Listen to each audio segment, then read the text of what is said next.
This is BYU Sports Nation, brought to you by the BYU Store, simulcast on BYU TV and BYU Radio. Now, from Studio B, here's Spencer Linton and Jarom Jordan. BYU Sports Nation is live. Your day-to-day play-by-play in Studio B, presented by the BYU Store, official outfitter of BYU fans everywhere. Monday, October 4th, wherever and however you're connected, great to have you with us. I am Spencer Linton, teamed up with everybody's favorite Cache Valley tourism expert, Jarom Jordan. Is losing your voice contagious? Because apparently I got that from you. But anyway, super fun weekend with Cougar football everywhere. Obviously, it started Friday night in Cache Valley. You go to the road games. I got to go to this road game, so that was fun. First off, the herd, they're great. They're incredible. I know a lot of people are annoyed by them, think they're what did. Every player I talked to after the game, 10 to 20 of them, were like, that was awesome. I loved it. Epitomized by Gunnar Romney, who went into the stands and got a sign that someone had written, Gunnar is a stupid name. So my picture's on the left, and this is like the most liked thing I've ever tweeted, like 3,500 likes. I know Reddit College Football, BYU Photo put it out. So Gunnar is a stupid name. So the A of a stupid name looks like a 9. Okay. Gunnar is 9 stupid. That's the first stupid thing. 9 means not in German. So 9. Yeah, pretty funny. And then there were all these return missionaries in the Utah State student section who were yelling at Spencer and I about the safety zone. Yep. So that was hilarious. Shout out to all of you that are watching this. Also, shout out to the multiple people, students at Utah State who are BYU fans who came up to us and said, "Hey, I'm a BYU fan." Don't tell anybody. They're dressed in black for the blackout, but they're like, I'm actually rooting for BYU. Hilarious. Yeah. We love you guys. Stay moles in Logan. Here's your Monday show lineup featuring a top 10 ranked BYU football team. How about that, bro? Holy shnikes. Top 10 in the coaches poll, and more importantly, in the AP poll, where media voters actually take some time to consider who deserves what. Well, we think so. What's the new ceiling for the Cougars as a top 10 team? We'll ask ESPN's Trevor Matich on another Matich Monday, and he previews a sneaky matchup with Boise State in Provo, plus Zach Wilson's breakout day in the NFL. Did you see some of his throws? New York Jets beat writer DJ Bien-Amie will join us live to recap what changed in a week for the JETS Jets. Bring on today's BYU Sports Nation headlines. Brigham moves up 3 spots to 10th in the AP poll after beating Utah State 34-20, 5-0 on the season. Tyler Allgeier, oh my gosh, what an incredible game he had in this one. 218 rushing yards. Coach Kalani Sitake said he likes what he saw, of course, in the run game.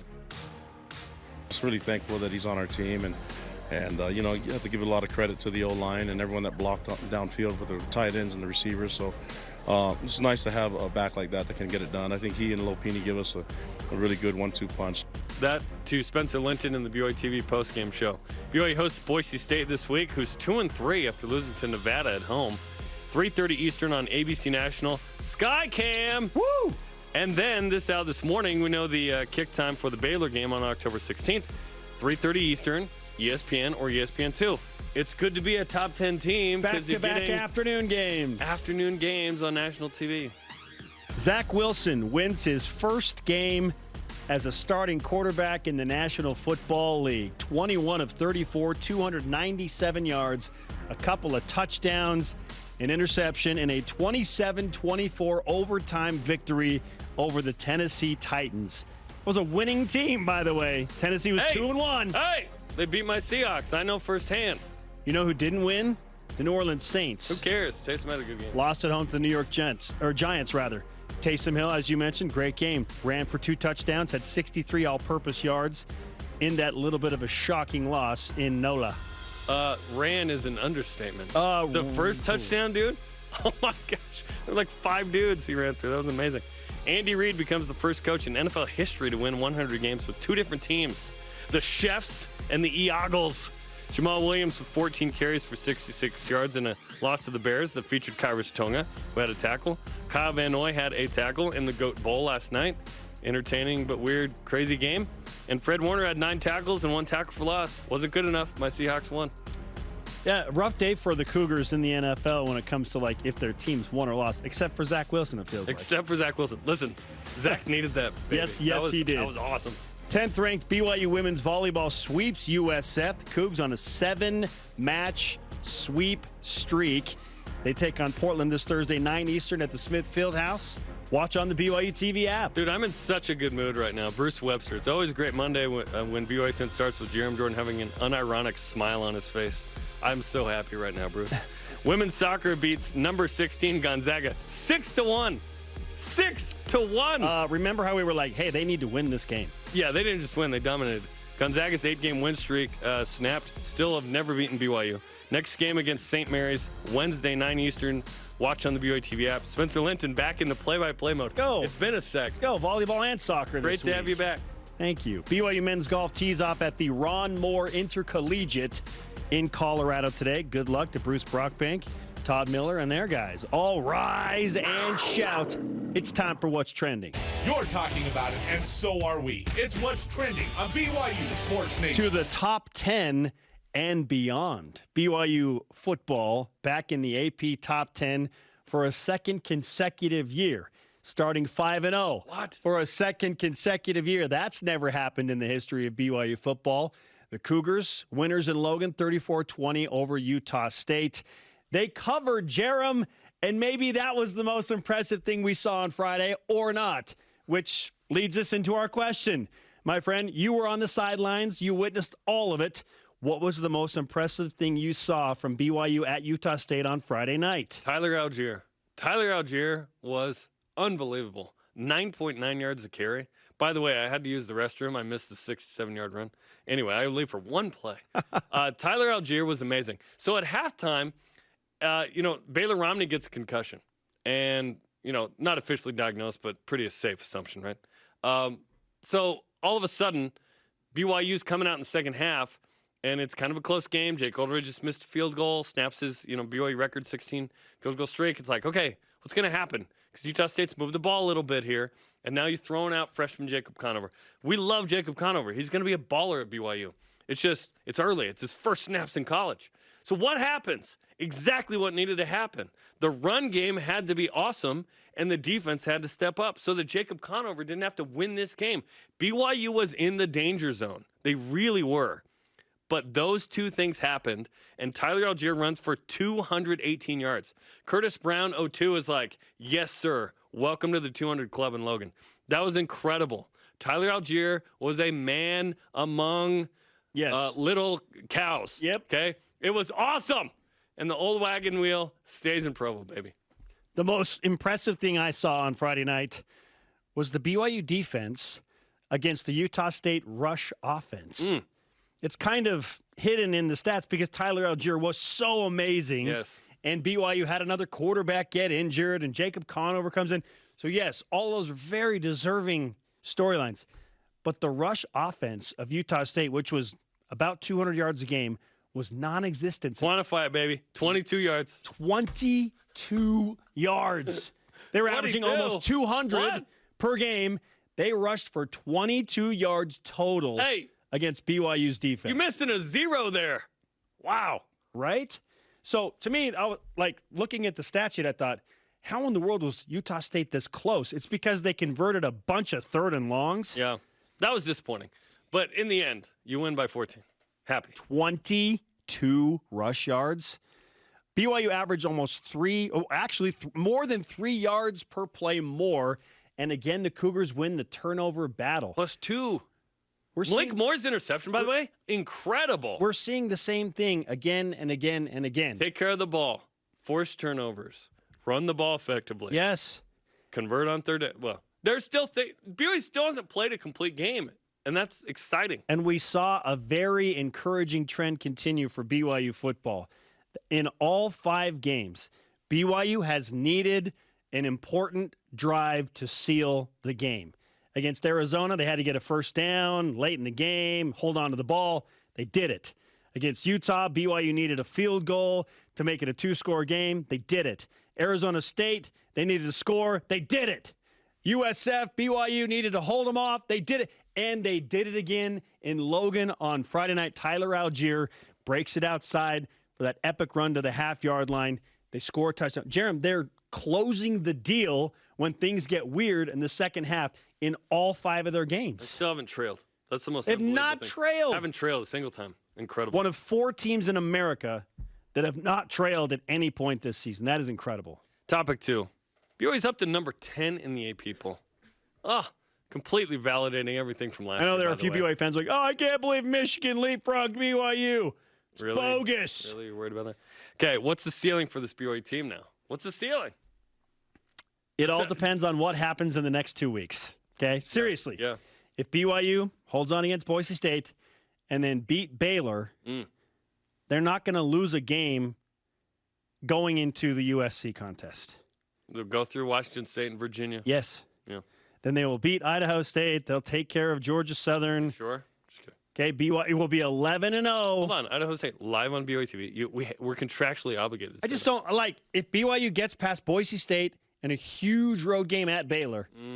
Jaron, they're not going to have a significant real scare until they finish the regular season at USC. Who looked way better on Saturday against Colorado. Yes. Granted, everyone looks good against Colorado right now. So if you want to quantify the ceiling, right now BYU is number 10. Ceiling is the roof, as Michael Jordan said. I went through all of the schedules of the 9 ranked teams above BYU just to see what they have And left. you did 10,000 simulations. No, I didn't do simulations. It's always 10,000. It's never 1,000. It's never 5,000. It's always 10,000. But I did look at just games that will force one of those ranked teams to lose. I mean, there are a few top 9 matchups of teams ranked above BYU right now. So attrition alone. Yeah. Like those teams are going to lose. Hashtag SEC. For example, this week, I mean, Iowa is going to take on Penn State. I don't know if one of those teams is going to fall far enough below BYU, but there are a few of those.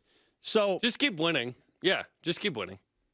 at worst, I think BYU, if they continue to win up through USC, they will be ranked number 6 in the country going to the Coliseum with a chance to be a top 5 team. That would be, and an undefeated regular season on the line. Can you imagine?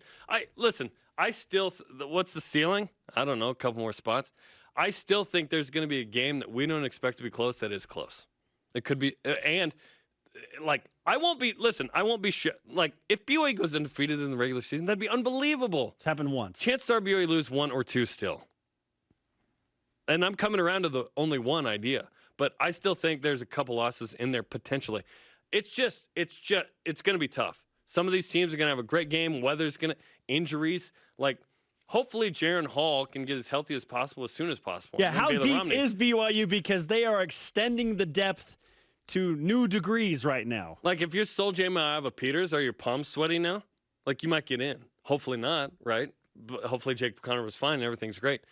Listen, this Saturday is going to be interesting. Which quarterback's BYU going to play? I think Boise State is don't look at 2 and 3 and be like, that's a win no matter what. It's not. BYU has to bring it against Boise State. You think Boise State's going to lay down? Those guys are ticked. And after last year when they got destroyed on their home field for the first time against BYU, this is a big game Saturday in front of a national audience. Yeah. BYU's got to bring it. And then if BYU wins next week, like you said, at Baylor, who's the toughest team left on the schedule, it looks like. They did lose to Oklahoma State. Oklahoma State's 5-0 and good, now 12th. Anything is possible, as Kevin Garnett once said, with probably an expletive in there. But I'm very excited about what's possible here. BYU has a real shot at 10 wins in the regular season. 12 would be unbelievable in the regular season. I would take 11-1 right now. I would probably, 10-2 I might even take, but I'd rather play it out because of how this team's playing. And despite some massive injury, in what season would BYU have to get to its third stringer by game 5 and still be undefeated in BYU history? That's an unbelievable thing that's going on right now. Enjoy this ride. Don't worry too much about the future. Just sit in this moment and enjoy this because this is freaking awesome. Yes. BYU without their starting center, without another starting offensive lineman, Harris LaChance, so 2 starting offensive linemen. They're starting tight end / fullback Mason Wake. Thanks for bringing this up. This is a good point. And a third-string quarterback because Jacob Conover had to replace Baylor Romney at halftime. They get it done, outscore Utah State on their home field in the second half 10-7. BYU is proving, we always hear about, we've got depth. They are proving and have proved again and again this season that their depth is real. Now, there's one spot where it can't really happen and BYU be okay. Running back? Running back. I love Lopini, but Tyler is, a little different. Lopini is really good. Tyler is great, right? And maybe Lopini needs a chance to show he's great. Who knows? But I don't want injuries to anybody. But that's a spot that I'm like, listen, Tyler's the MVP of the team right now. He's got to be the workhorse and got to stay as healthy as humanly possible. Yeah, you want to talk ceiling? Well, yeah, let's do it. In fact, we want to hear from you and Voice of the Nation. Answer our question of the day. What is the ceiling for this BYU football team? Let's do this. This is the Voice of the Nation on BYU Sports Nation. At Shea Lawrence C answers on Twitter. Normally, we would be wearing Jarom Jordan's massive blue goggles to say the college football playoff is the ceiling. Blue goggle alert. But this year, it might alert. actually be Blue possible. A healthy BYU team kind of looks like a playoff team this year. Okay, playoffs too much for me. New Year's 6 would be incredible. And if BYU has one loss, are they still in the mix? BYU's got to get into the top 4, understandably, of the college football playoff rankings. I just don't. Yeah. Right now, they have the resume because they have Power 5 wins, and Arizona State's helping. If the college football playoff rankings came out today, I wouldn't be shocked to see BYU at number 10.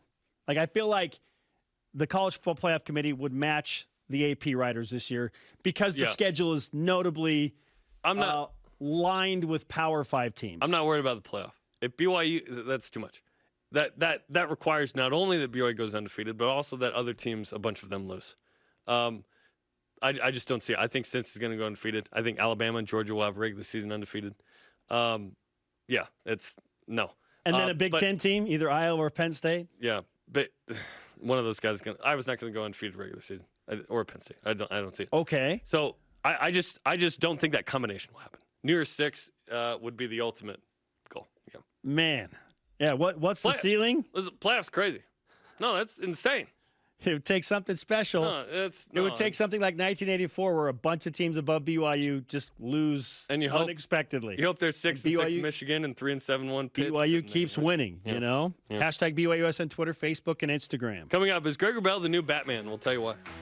Plus, Trevor Matich of ESPN on Tyler Allgeier's remarkable Friday night. What does he think the ceiling is for BYU football? This is BYU Sports Nation. Ceiling is the roof, man. Let's go.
If I got hurt and was laid up at home, I wouldn't even think to call a lawyer. What a hassle. I'd want to meet them first. What if I told you that for your first consultation, your lawyer will come to you, home or hospital? Really? Really. They do that? If you've been seriously injured, we'll come to you. It's your job to get better. It's our job to deal with the insurance companies and protect your legal rights. Learn more at siegfriedandjensen.com. This is BYU Football with Kalani Sitake and Greg Wrubell. When I was younger, I was a better dancer. Don't show any more dancing. Okay, good. I think we've developed some really good habits the last couple of weeks and looking to step it up again. A lot of great things can happen when they care. Not bad. That's good stuff. Hey. Yay. Yeah, thank you for ending on that one. That was a good one.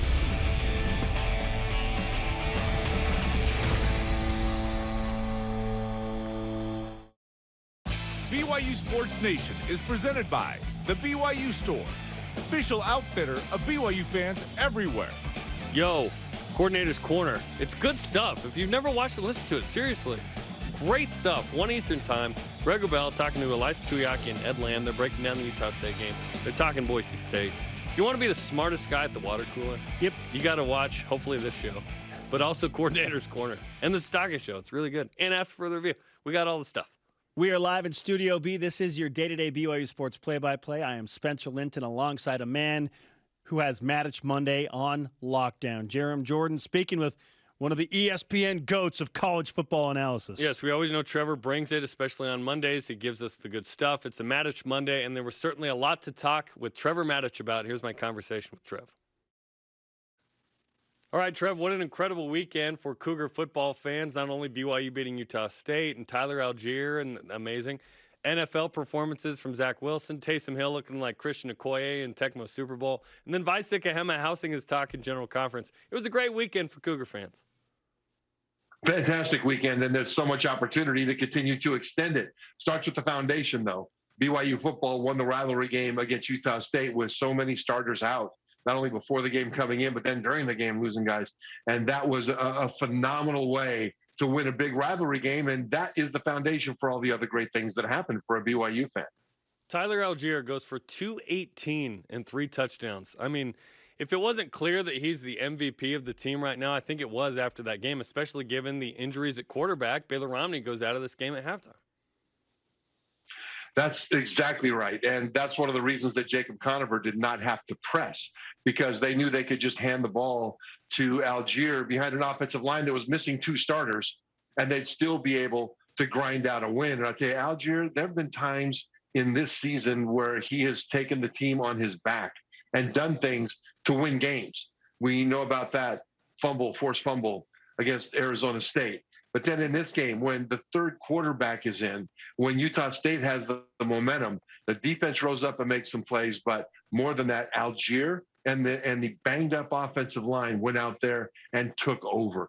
I think that this is really the year of the running back, Jarom, nationally, running back and tight end. But Allgeier is one of those guys that makes it the year of the running back. You've got great runners at places like Oregon, Ohio State, Georgia, Alabama, and BYU. And none of them have anything over Tyler Allgeier. I think nationally, he is setting a tone for what people think of BYU football as tough, physical, resilient, and really fast, because Allgeier can run. Yeah, he's really fast. I think people see the power, but yeah, the speed. I did talk to one NFL agent after the game who said he should go and he'd be a 3rd or 4th round pick. What's your assessment of that? I think that's fair. I think that's fair, and he might even be a little higher than that, because he's shown that he can block, he's shown that he can catch, but especially he's shown that he's a big back that can run between the tackles with toughness and also get the big play. You've got a lot of big backs in the NFL that can get you those 4 or 5 yards between the tackles. But then when they break out into the open field, they'll get maybe another 15 more before somebody runs them down. Whereas Allgeier can go another 30 or 40 or even to the house, depending on where the other angles are. And he's got that kind of speed. And so I think he's looking at a very, I would say this. If I'm in the NFL now and I played for 12 seasons as an offensive lineman, I would love to have exactly that kind of back for exactly that reason. He can keep us even with the chains, with the tough runs. But then there's nothing more delicious for an offensive lineman than to throw a block and to strive and strain against a 340-pound guy. And then hear the crowd roar, look up, and see the back of your running back as he's still 40 yards, 50 yards, 60 yards down the field, still running. And Tyler Allgeier can do both of those things. 60 is right. He had a 67-yard run, which is pretty incredible. Had a 68-yard touchdown last year against Boise State, 67 against Utah State. Boise State's coming up this week, which is crazy because Boise State's a 2-3 team. The 3 losses are respectable. Vegas is saying this is a 2.5-point line. And in comes big, bad, undefeated 5-0 number 10 BYU. What do you think of this matchup? Because it feels a little weird staring at 2-3 Boise State, who to me is still a very good team. Boise State is a much tougher team than people really give them credit for. I mean, they've got those 3 losses, but they're the good teams. I mean, they went out to UCF and lost to the top offense in college football after jumping out to a 21-0 lead before the Knights really took over. They lost to Oklahoma State, who's still undefeated. This Boise State team has had some snake bit things happen to them, but it doesn't change the fact that they are very physical, very stout. And with Hank Bachmeier at quarterback, they've got a guy that is proven to be able to make plays. So fans should not just assume that BYU's 5-0, Boise State's 2-3, therefore the Cougars are going to roll. If BYU is able to win this game, it will be a quality win for the Cougars. There's always been quarterback injuries in this matchup. Hank Bachmeier hasn't actually played against BYU. 2019 was injured, and then 2020, the second string is playing Jack Sears. He gets hurt. Cade Finnegan comes in. He's actually like the fourth string, and now Cade Finnegan's on BYU's roster. So it's a crazy situation, but it's ABC, and it's 1:30 in the afternoon, national, and it's Skycam, and it's number 10 BYU. Trevor, I don't know what we both thought this season would be, but there's no way we thought it would be 5-0 and number 10 at this point. This has been incredible. I think a lot of people thought that at this point, 3-2 would be good. 4-1 would be fantastic. And if you told them before the season about the injuries that they would lose their starting quarterback and then they would lose in a rivalry game their backup quarterback, and then their third string quarterback would have to come in, and who knows what the situation will be this week. If you told them that, then 5-0 would be just absolutely unheard of. And I think it speaks to the resilience of this team. It goes back to last year when they were figuring out what to do with COVID. They didn't have a conference to tell them what to do. They were the only team west of the Rockies, I believe, that were playing at one point, or at least planning to play. And so they all came together as a team and decided what they needed to do in order to keep themselves safe and in order to play the season. And I think that kind of togetherness, that kind of brotherhood has changed a lot of things around BYU from a standpoint of elevating what was already a strong culture to an even stronger culture. And I think that's one of the reasons they're able to go 5-0 against this schedule, even with the injuries that they've endured. We're talking to ESPN's Trevor Matich, former BYU national champion. More on that point. I wonder if it took year 11 of independence, year 6 of Kalani Sitake to get to this point. Because you're exactly right. If BYU had had its starting quarterback all the way through these 5 games, we'd think, well, maybe 5-0 is possible. Maybe. No. BYU's gone to the third string already. That's crazy. And now you wonder if it kind of took that long to develop this depth that hopefully BYU will be ready for in the Big 12, where, let's be honest, every year is going to be like this year. Yeah, and you look at specifics of it. Last year, a lot of offensive linemen had to play. And so you ended up with guys with a lot of starting experience, and that created a tremendous amount of competition coming into this season. You had to get the best out of everybody, and the backups know that they're going to have a chance to play anyway. A lot of times you'll have a backup thinking, well, I'm not going to get in the game. And it's not that then he becomes lazy. It's that there's not that sense of urgency in practice that you would have if you know you can get in there and probably will. And that was developed over the last couple of years with so much depth on the offensive line. And then Tyler Allgeier, I think they expected him to be a solid back, but I don't know that anybody expected him to be a national level elite playmaker that he has been. And so those kinds of things have all come together at exactly the right time to help BYU overcome some of the problems that they've had with injuries to make a physical statement every game in going 5-0. And Trevor, I think it's been passed over a little bit, but let's address it. I think that what BYU has done has completely validated what happened last year. There was this sort of asterisk element to this, even from me and us kind of saying, well, it was a different schedule. BYU was good. Who knows what they would have done against the 6 P5s they played. Listen, I think last year's team would have won 10+ now that we see what this year's team has done without those guys. What do you think? I absolutely agree with that, especially with Zach Wilson at quarterback. And Jaren Hall has proved himself a worthy successor to Zach Wilson. Baylor Romney has proved himself to be a worthy successor to Zach Wilson.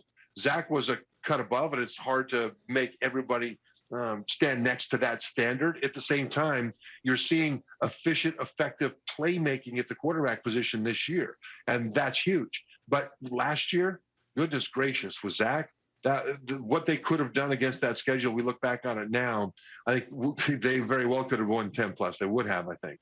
And I think that a lot of people believe that last year was a fluke, because when all the Power 5 teams were taken off the schedule, that it was just a bunch of Group of 5 teams and it was just lesser competition. And that's fair to a degree, although some of those teams were really strong Group of 5 teams. But at the same time, this does validate what they did last year.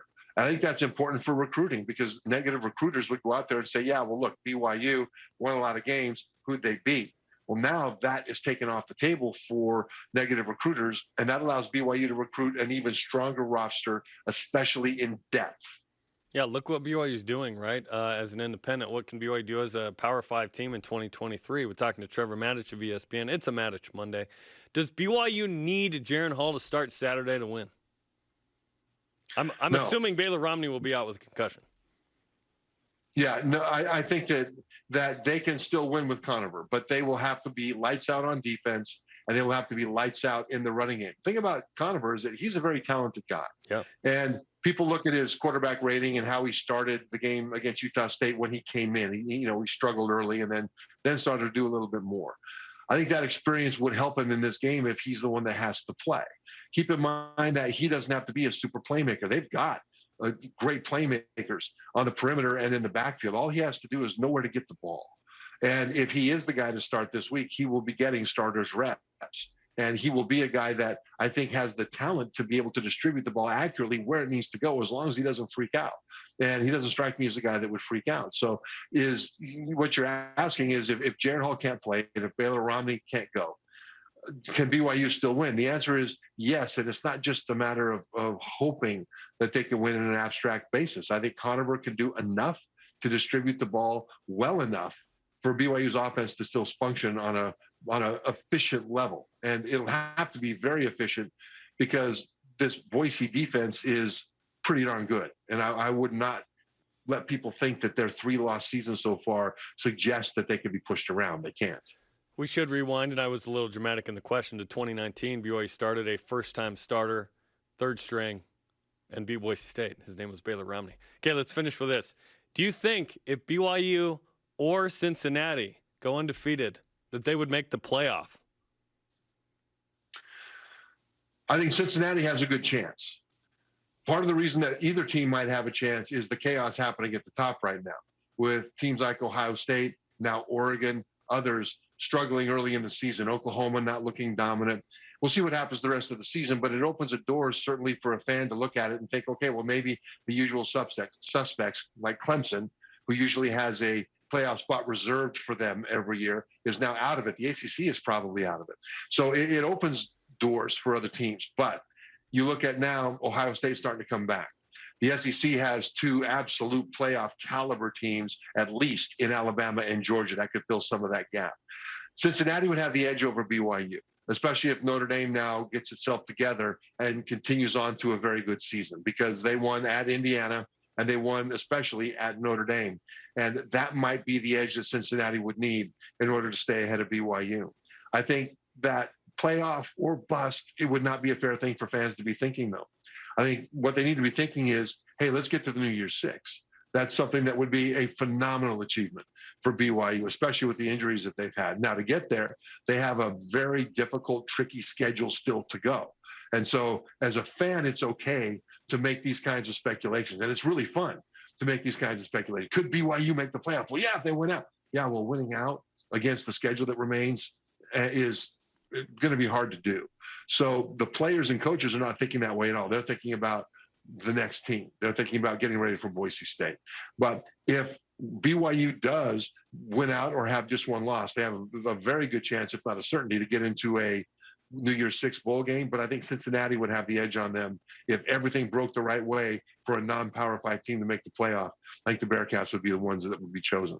I'd love to at least have that conversation late in the season. That'd be incredible. Trevor, we appreciate the time as always. Thank you, Jarom. Again, hoping to have that conversation later. If we do, that'd be amazing. I'm not expecting BYU to go undefeated. Maybe you are. Maybe you are. I don't know. I still think there's a loss or 2 on there. But that's okay. The start's been incredible. BYU's overcome some amazing things. And this has been a really fun ride that hopefully continues. BYU just needs to avoid a loss to Boise State, just like they delivered to Boise State in 2019. Yes. When the Broncos were undefeated, yes, they're ranked number 14. There was rain in the forecast that night, and it rained. And there's rain in the forecast this time around as well. Saturday? Yes. Triple header on BYU TV. But BYU has been, it's been like they've been the Demon Busters this year, right?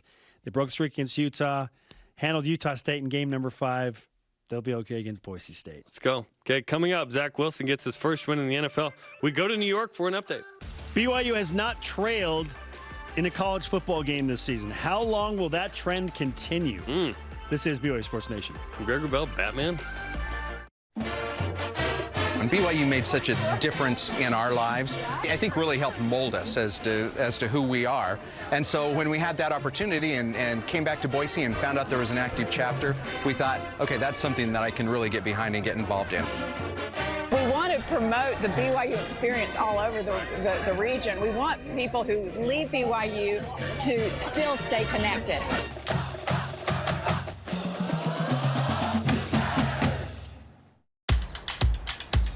This is where we dominate. Our playground, place of business. This is our promised land, where we seek to find ourselves.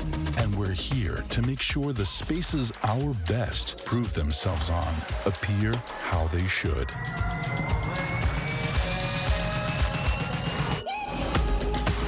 Intermountain Healthcare, official medical provider for BYU Athletics.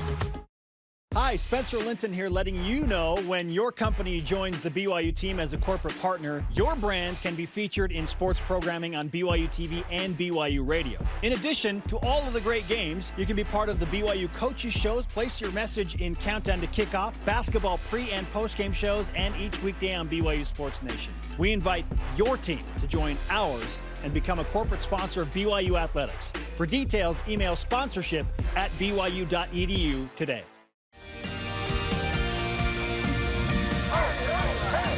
The piñata's gonna be like 15 feet tall. Yeah. Woohoo! We did it! I can say I wouldn't be the man I am today without them. This is amazing. I think about these mothers. My heart just melts for them. We have a lot of fun. We laugh, we cry, we celebrate. It changes lives.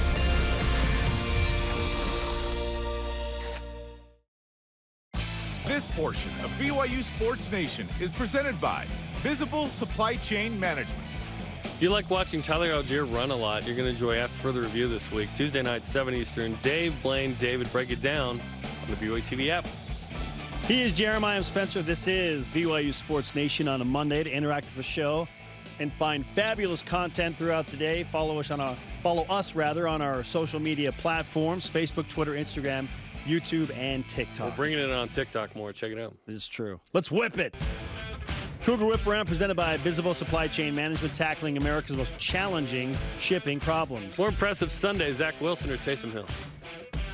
Zach Wilson. Yeah. As impressive as Taysom's run was, where he ran over 5 New York Giants, that was incredible. Zach Wilson bearing down, getting the New York Jets a win in overtime at home with the pressure on. He had his click moment in the NFL where just everything kind of fell into place. Yeah, it was Zach Wilson. 97 QB rating. That's incredible. 21 of 34, 297, 62%, 8.7 yards per attempt. He was incredible. 2 50-plus yard passes. That was Zach Wilson. We knew he could play in the NFL, and he showed up against a good team. That's the best quarterback rating of any rookie quarterback this season, by the way. Take that, Trevor. All right, Jarom. Lawrence, not Matich. Greg Wrubell experienced something very unique against Gonzaga when he was calling the BYU women's soccer match on Saturday night. There was a bat on the field. Listen to this. I got the binoculars out. A bat? That's a bat. That is a big old bat. That is a bat on the pitch, and they stabbed it with the bat catcher. I'm going to call it the bat catcher. That's a bat on the field. Good gravy. Indeed. So, a couple of things. Greg Wrubell is now Batman. He's the Batman broadcaster. Canadian Batman. Have you ever had a bat experience? Yes. One time I opened up my outdoor umbrella, and boop, just a thing falls out. Seriously? Kind of shakes and then flies off. It was a bat! It was crazy, man. That is unbelievable. I haven't. I've never fallen into a well, had a bunch of them surround you, and then you had this moment where you needed to become a superhero. I thought that was a dream. Maybe it was. Oh, that was a movie I saw. Never mind. Okay, coming up, prop pick recaps. Channel their inner soccer this week. And New York Jets beat writer DJ Bien-Amie breaks down Zach Wilson's overtime win yesterday. What changed for the Jets? This is BYU Sports Nation. Tim Daly Ford in Spanish Fork sells Ford vehicles including the F-150, the pickup designed for work and play. Tim Daly Ford maintains a large inventory, providing more choices for selecting an F-150 with the power and engineering to carry and tow heavy loads. The F-150's design offers comfort, safety, and a range of options to choose from. Think Ford. Think Tim Daly Ford in Spanish Fork. I know what it's like to be overlooked, to be doubted, to fly under the radar. I only had one offer coming out of high school, but I was ready for every moment, every opportunity, and every shot that I got. Now I'm playing professional basketball, aiming to be one of the best shooters on the planet. And I'm just getting started. Be ready for your moment with Rapid Reboot, the future of rapid recovery.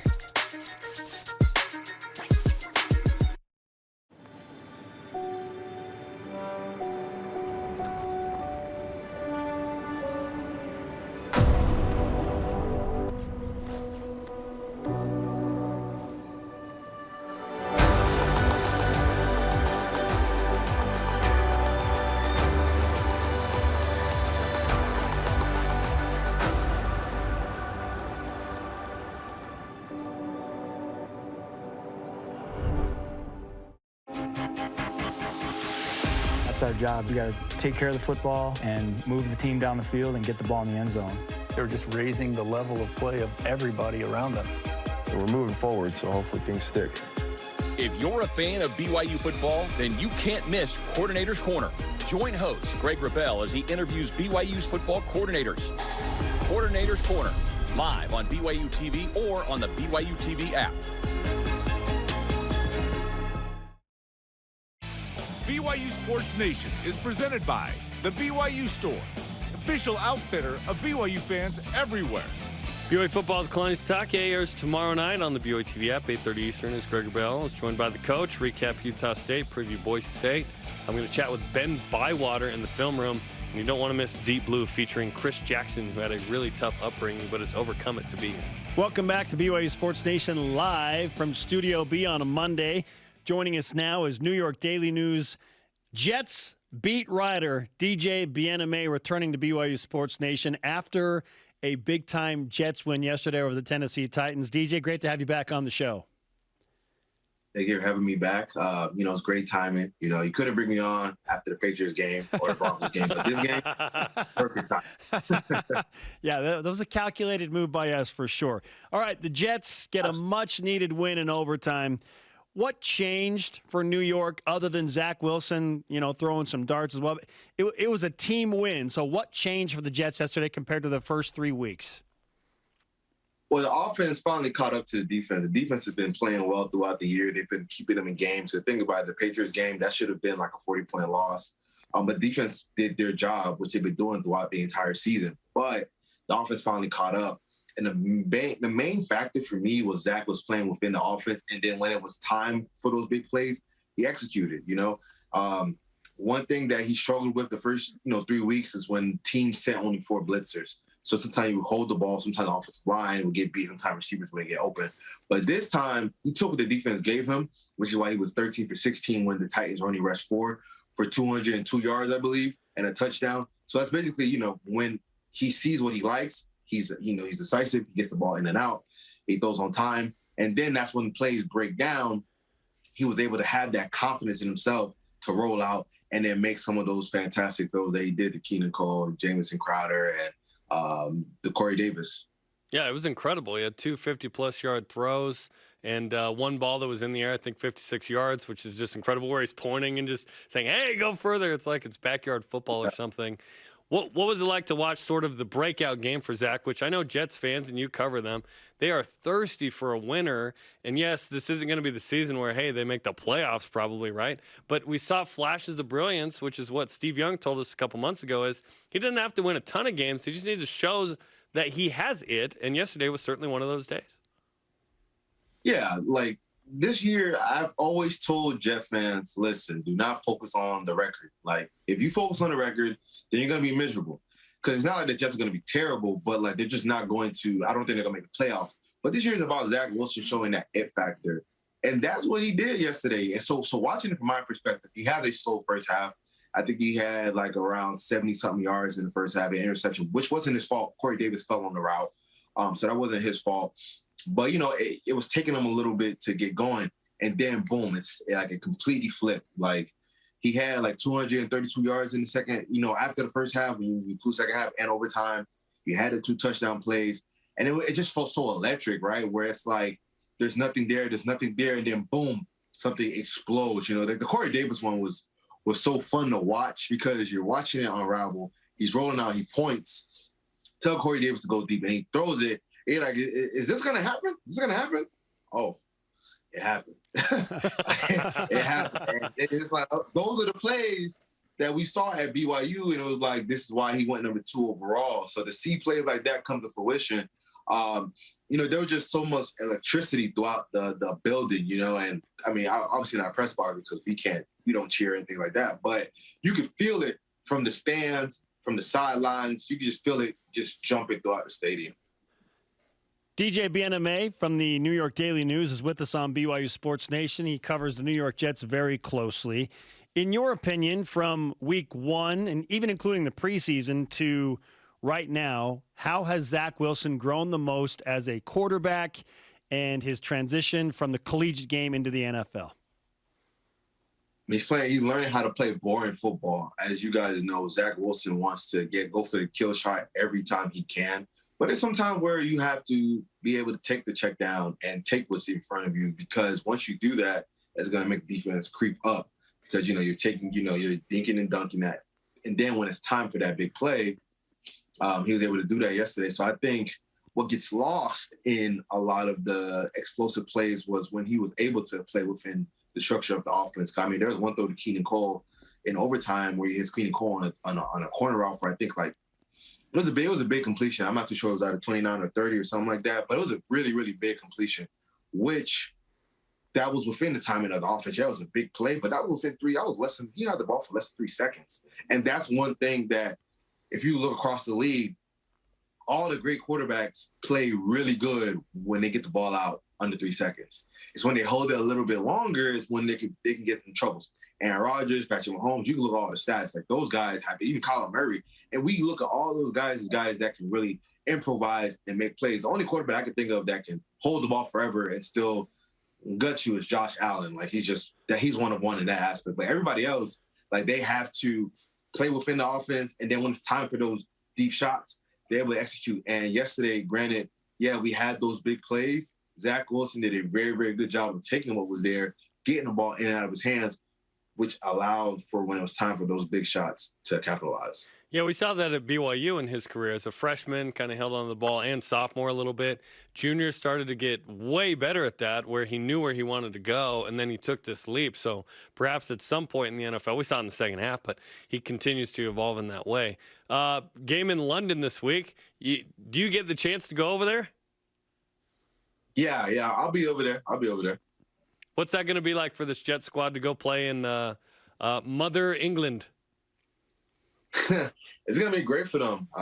You're going to have an experience to be able to get another win. Because they're not like they're playing like a great team. Like the Falcons, I believe, only have one win also. So, I'm predicting the Jets are going to get that win. There's a lot of positivity around the team. Obviously, they just got to win the first win of the year. Yeah. But it just seemed like things are starting to click from a defensive perspective and offensive perspective. I mean, the defense had 7 sacks yesterday. Like, we thought the week 1 performance from the offensive line was bad against the Panthers.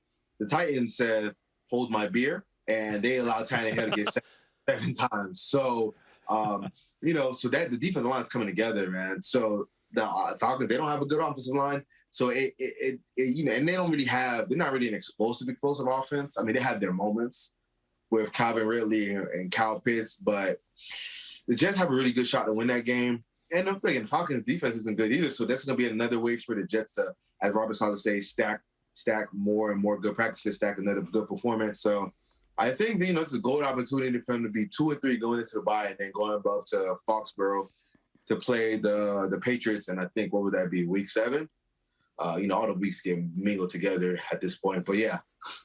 DJ Bien-Amie of the New York Daily News is with us on BYU Sports Nation. I know there was some drama, of course, between Zach Wilson and the offensive line because of some comments that were made. But from what I could tell yesterday, it didn't affect Zach, and the offensive line seemed to be better. So did the media make more out of that drama and the comments that Zach needs to get the ball out quicker? Like, was that blown into something that it really wasn't, in your opinion? Or was the message received on both sides and they just both got better? So I think that to answer your question is both. It was overblown, but they both did get better, right? Like, I looked at some stats. Like, Zach Wilson is like phenomenal from a completion perspective when he throws the ball under 3 seconds, but it completely falls apart once he holds it, right? So they, I think because it was Greg Van Roden, since he said it, I think that was just right message, wrong messenger. Because he's been having some issues throughout the year from a performance standpoint.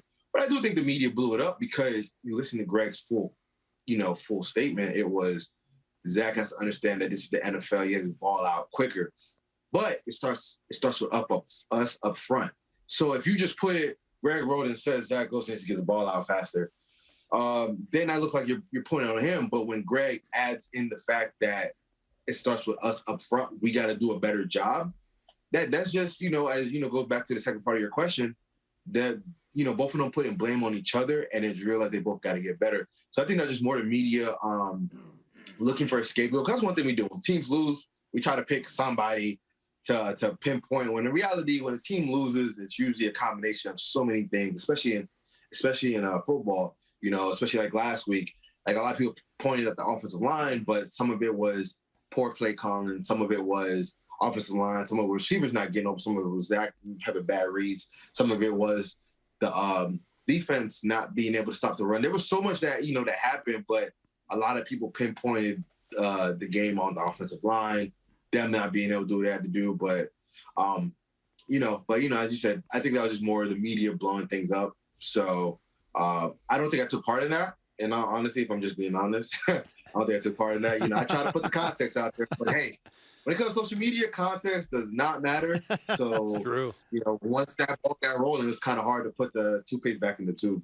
DJ Bien-Amie writes for the New York Daily News. He is our Jets beat reporter and insider. We appreciate the time. Yeah, the official BYUSN Jets beat reporter. Are we cool to call you that? Are you cool being the official guy?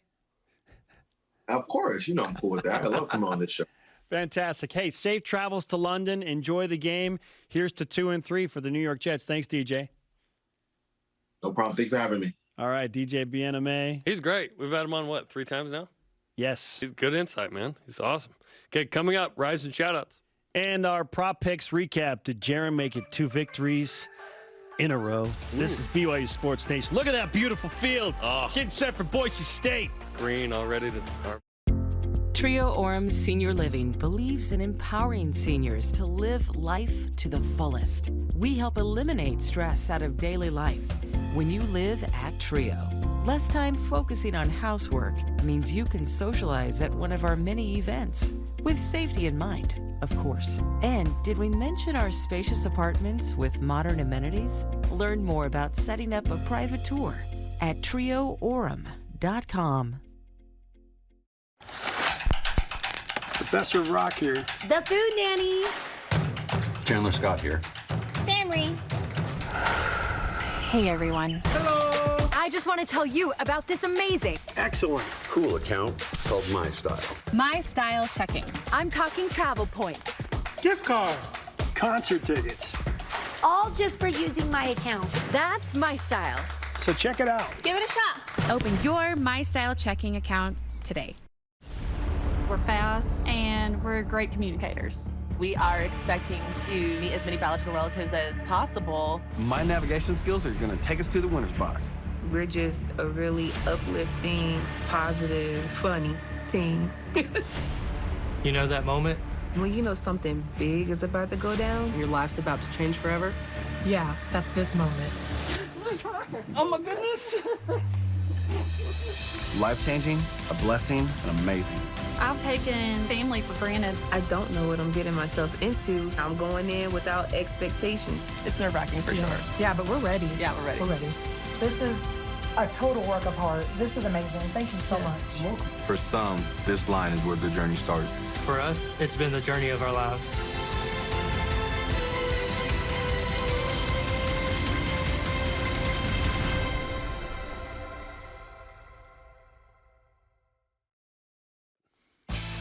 This portion of BYU Sports Nation is presented by Mountain America, the official credit union of BYU Athletics.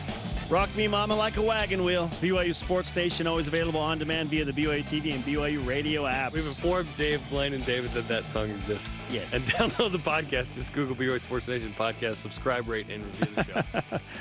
It is time to recap our prop picks from BYU at Utah State. Number 1, Jarom. Yep. Which BYU player will lead the team in receptions and how many? I said Neil Powell with 5. You said Gunnar Romney was 6, so you win that one. Yeah, buddy ball. Gunnar Romney had 5 to lead. Powell had 4. Yeah, when the brothers connect, buddy ball. Number 2, will the BYU defense have more sacks and forced turnovers? BYU's defense had 3 sacks and 2 picks.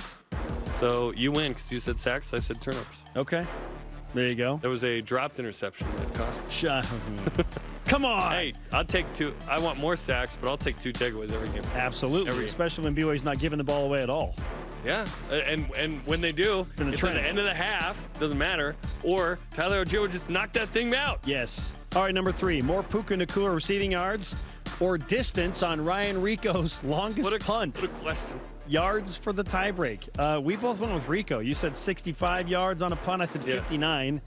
We both got it wrong. Rico's longest punt was a mere 57 yards. So disappointing.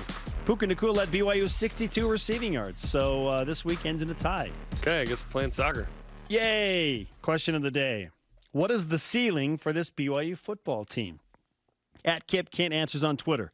Ceiling is an undefeated season. That doesn't mean they'll reach that ceiling, but to imply there is a single game left on the schedule they can't win would be inaccurate. That's the ceiling. Undefeated. What that means for the postseason is up to others. Okay, we'll see. Our elite voice of the day presented by Sundance Mountain Resort. From @CL_living, he submits a poem that says, now ranked in the top 10, BYU Sports Nation is asking, how are we feeling? Is there a higher ceiling? 1984 was a great year, and I've wondered since then if it could ever happen again. But now it's more clear, and there is reason to cheer. I see it with Tyler Allgeier. Very nice. That was great. That was great. Today's Rise and Shoutouts presented by Mountain America, the official credit union of BYU Athletics. The Herd, they were fun. Elder Sikahema, Jacob Conover, Tyler Allgeier, women's soccer. Yes, all deserving. Women's volleyball taking care of You want to know details? Everybody. Go back and listen to the show. Zach Wilson, Taysom Hill, everybody. Our thanks to today's guests, ESPN's Trevor Matich and DJ Bien-Amie of the New York Daily News. Sorry to Dennis Pitta. We ran out of time. The conversation continues 24/7 on Twitter, Instagram, and Facebook. Use the hashtag BYUSN. For Jarom Jordan, I am Spencer Linton. Shout out to the Fowler family. We'll see you on Coordinator's Corner in 2 minutes. Greg Wrubell on the BYU TV app. Great info upcoming. Go Cougs. Is Tyler still running, Jarom? Yeah.